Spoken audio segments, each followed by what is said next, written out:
انسان جب گمراہ ہوتا ہے تو انتہائی ظالم ہوتا ہے، اور ظلم انسان کو ہدایت کی طرف نہیں آنے دیتا۔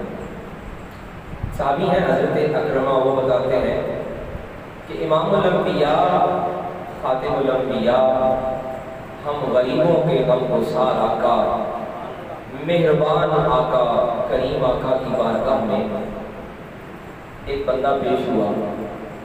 وہ کہنے لگا کہ ہمارے ہاں قبیلے میں رسم یہ تھی کہ جس عورت کے ہاں بچہ پیدا ہو جائے تو مرد اپنی اس عورت کو الگ کر دیتا ہے، بچی پیدا ہو جائے، اور وہ اسے کہتا ہے کہ تو خود ہی گڑھا کھود کے اس بچی کو زندہ اس میں مٹی میں دفن کر۔ آقا کریم اس طرح قرآن میں کہا حریص علیکم بالمؤمنین رؤوف رحیم، وہ بڑے حریص دل ہیں، بڑے نرم دل ہیں، بڑے مہربان ہیں۔ آقا کریم کی طبیعت پر سخت ملال آیا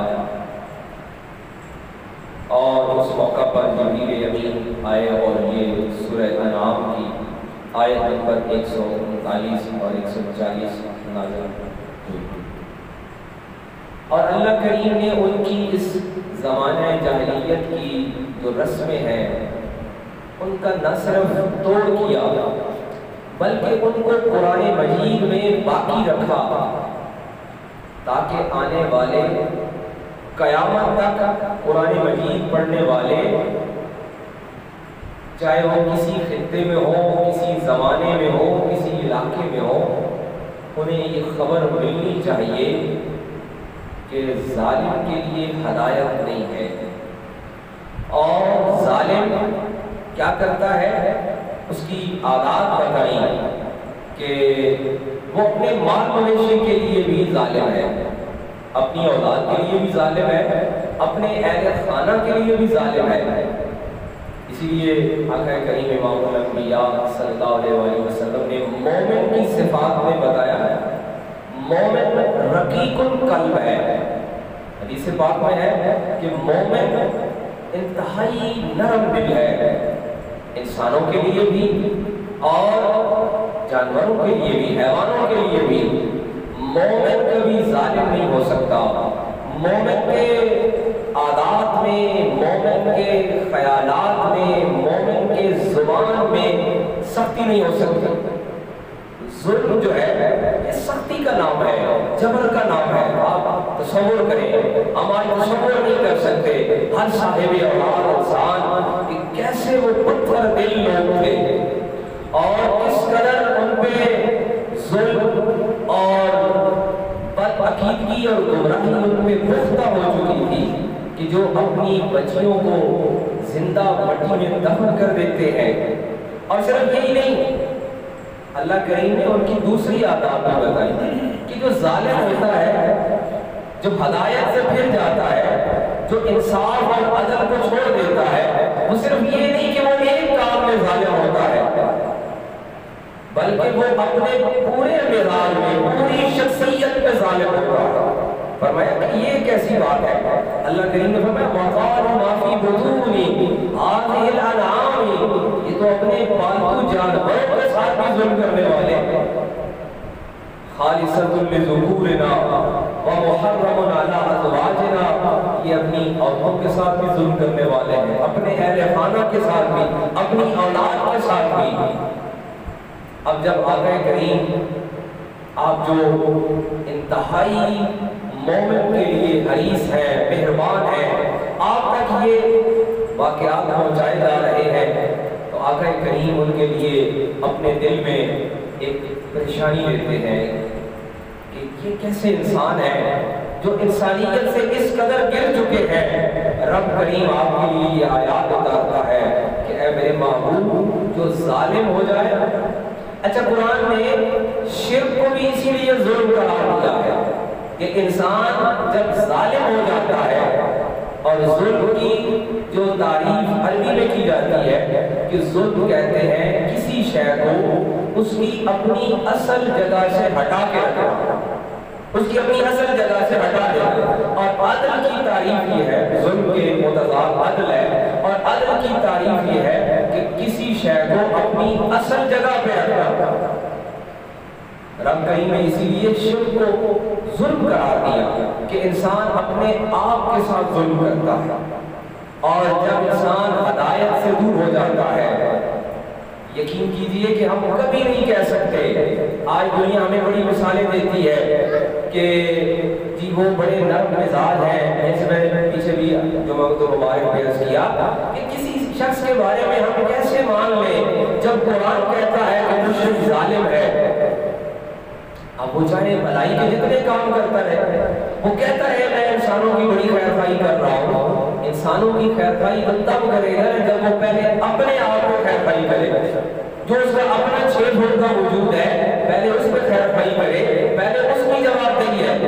پھر اپنے اہل خانہ سے ہے وہ دنیا کو کھلاتا پلاتا رہے، ویلفیئر کرتا رہے، بہبود کرتا رہے اور خیر خواہی کرتا رہے، چیریٹی کر رہا ہے. اور ہم بھی بڑے سادہ لوگ مسلمان ہیں، ہم فوراً ایمان پہ آتے ہیں. یاد رکھیے مومن ظالم نہیں ہے اور ظالم مومن نہیں ہے، یہ دونوں باتیں ہیں. اسی لیے رب کریم نے فرمایا اے میرے محبوب یہ جو اولاد کو قتل کر رہے ہیں یہ صرف ایک فعل نہیں کر رہے ہیں، یہ اپنے پالتو جانوروں کے ساتھ بھی ظالم ہے، یہ اپنی خواتین کے ساتھ بھی ظالم ہے، اپنے آپ کے ساتھ بھی ظلم کر رہے ہیں اور اللہ کی ذات کے ساتھ جھوٹ باندھ رہے ہیں. قبلو تحقیق یہ گمراہ ہے، وما کانوا مہتدین اور یہ کبھی ہدایت نہیں پانے والے. حاضرین مکرم، جیسے میں نے پہلے عرض کیا کہ واقعہ ہو گیا عرب کے وہ کسی قبیلے کا واقعہ تھا. آقا کریم علیہ السلام کی بارگاہ میں پہنچا. آقا کریم علیہ السلام کی طبیعت پر جب ملال گزرا، قربان جائیے اس کتاب کی حقانیت اور اس کتاب کی سچائی کا کیا ہی عالم ہوگا کہ جب امام الانبیاء کی طبیعت ہوتی ہے رب قرآن کی آیت نازل فرما دیتا ہے. صحابہ کرام نے دیکھا کہ آقا کریم پریشان ہے اور امت کے لیے پریشان ہے کہ یہ کیسے ظالم ہے. اللہ کریم نے آیت نازل فرما دی، فرمایا کہ سیجزیہم وصفہم، انہیں ہم نے مہلت دے رکھی تھی، ان قریب انہیں ہم پکڑیں گے. اور یاد رکھیے ظالم کبھی بھی اللہ کی پکڑ سے نہیں بچ سکتا. ظالم کہیں کا ہو، کسی زمانے کا ہو، کسی وقت کا ہو، جو عدل کو چھوڑتا ہے وہ ضرور رب کی پکڑ میں آتا ہے. ہم دیکھتے ہیں کہ دنیا کے بہت سارے انسان ہمیں بڑے جو ہے نا وہ لگتے ہیں ایسے کہ جیسے وہ بڑے آسانی میں ہو گئے ہیں، لیکن یقین کیجئے کہ یہ قرآن کا فیصلہ ہے. سیجزیہم ان قریب، اب یہ ان قریب ہر ایک کے لیے ہے. کوئی 60 سال کا ہے، کوئی 50 سال کا ہے، کوئی 40 سال کا ہے، کوئی آج کے زمانے کا ہے، کوئی 1400 سال پہلے کا ہے، یہ ہر ایک کے لیے ہے. سیجزیہم وصفہم انہ حکیم علیم، اور ہر کوئی اس کے علم کے دائرے میں ہے. ظاہر اس کے علم کے دائرے سے کوئی باہر نہیں ہے اور اس کی پکڑ ہر ظالم کو پہنچنے والی ہے. حاضرین مکرم، میں نے ابتدا عرض کیا کہ یہ واقعہ ہو چکا اور آقا کریم علیہ السلام کی کمال مہربانی اور کمال رحمت ہے کہ جس کے لیے اللہ کریم نے قرآن مجید میں فرمایا کہ لِيُعَذِّبَهُمْ وَأَنْتَ فِيهِمْ. وہ آگے کہتے تھے نا کہ اگر آپ ہم کے برحق ہیں، سچے ہیں، ہم نہیں مان رہے تو عذاب کدھر ہے؟ فرمایا لِيُعَذِّبَهُمْ وَأَنْتَ فِيهِمْ، میرے معبود انہیں بتا دے کہ عذاب ٹلا ہوا ہے کہ میں تمہارے درمیان ہوں. وَأَنْتَ فِيهِمْ، کہ آپ ان کے درمیان ہیں. اگر عذاب ٹل رہا ہے، رکا ہوا ہے، گنجائش ملی ہوئی ہے تو یہ گنجائش کسی وجہ سے ہے، کسی کے سبب سے ہے، اور ان کے سبب جو ان کے دروازے رحمت سے وابستہ ہو جاتا ہے وہ ہدایت پا لیتا ہے. اسی قرآن میں رب فرماتا ہے کہ رحمتی وسعت کل شیء، کہ میری رحمت ہر شے سے وسیع ہے. اس کی حکمرانی بھی وسیع ہے، اس کا اقتدار بھی وسیع ہے، اس کی عدالت بھی وسیع ہے.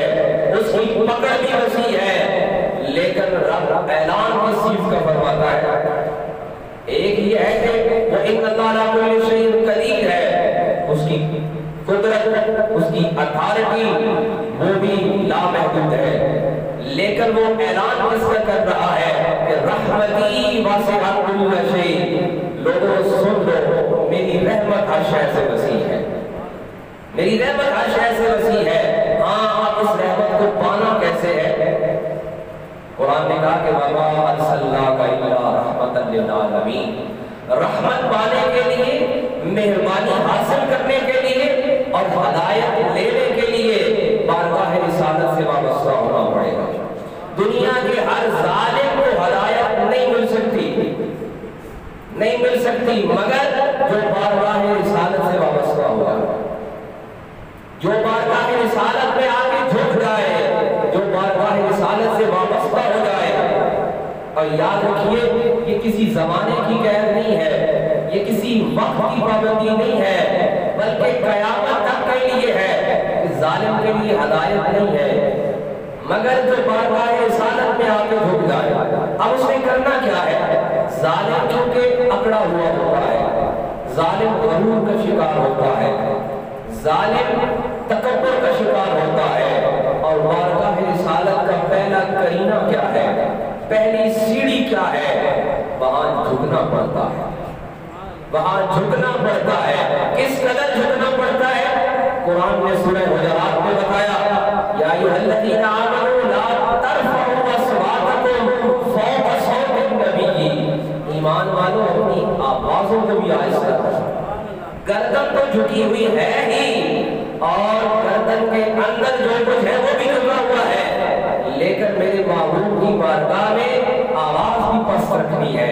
فوق صوت النبی کی ولا تجهروا له بالقول كجهر بعضكم، اگر کہیں ایسا ہو گیا کہ تمہاری آواز ان کی آواز سے اونچی ہو گئی، کیا ہوگا؟ لِيَحْبَطَ أَعْمَالَهُمْ، تمہیں خبر ہی نہیں ہوگی اور تمہاری آواز ضائع ہو جائے گی۔ تو حاضرین مکرم، ہدایت آواز دے رہی ہے، ہدایت منتظر ہے، بارگاہ رسالت سے مہربانی بھی مل رہی ہے، ہدایت بھی مل رہی ہے، اور یقین کیجئے وہیں سے امن بھی مل رہا ہے، وہیں سے سکون بھی مل رہا ہے۔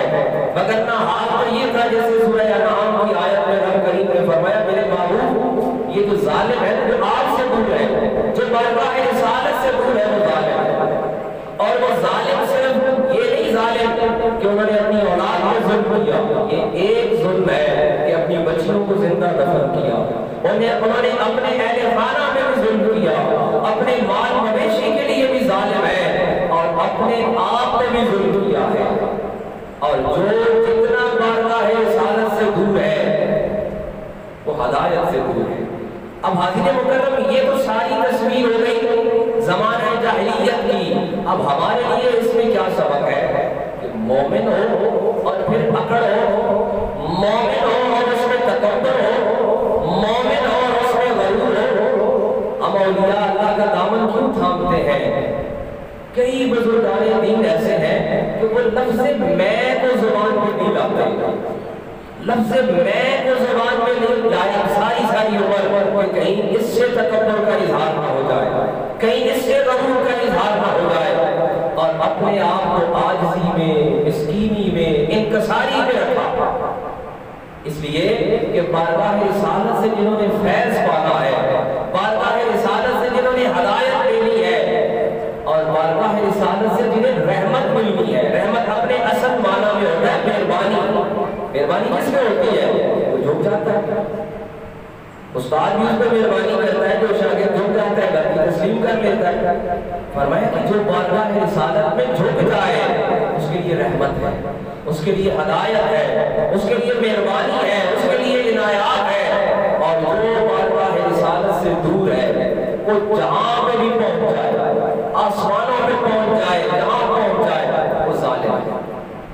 وہ ایک ظلم شرک کا کر رہا ہے، ایک ظلم بارگاہ رسالت سے دوری کا کر رہا ہے، اور جیسے میں نے پہلے عرض کیا کہ رب کریم نے بتایا کہ ظالم ایک عمل میں ظالم نہیں ہوتا، بلکہ وہ اپنی پوری شخصیت میں ظالم ہوتا ہے.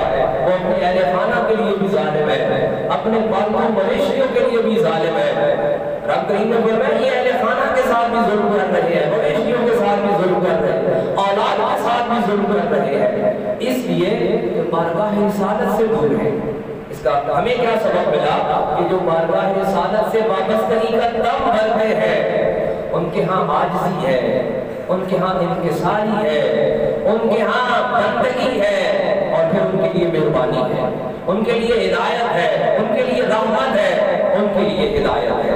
رب کریم ہمیں آقا کریم علیہ الصلوۃ والسلام کی بارگاہ سے غیر مشروط وفاداری عطا فرمائے اور ہمیں عاجزی ان کے ساتھ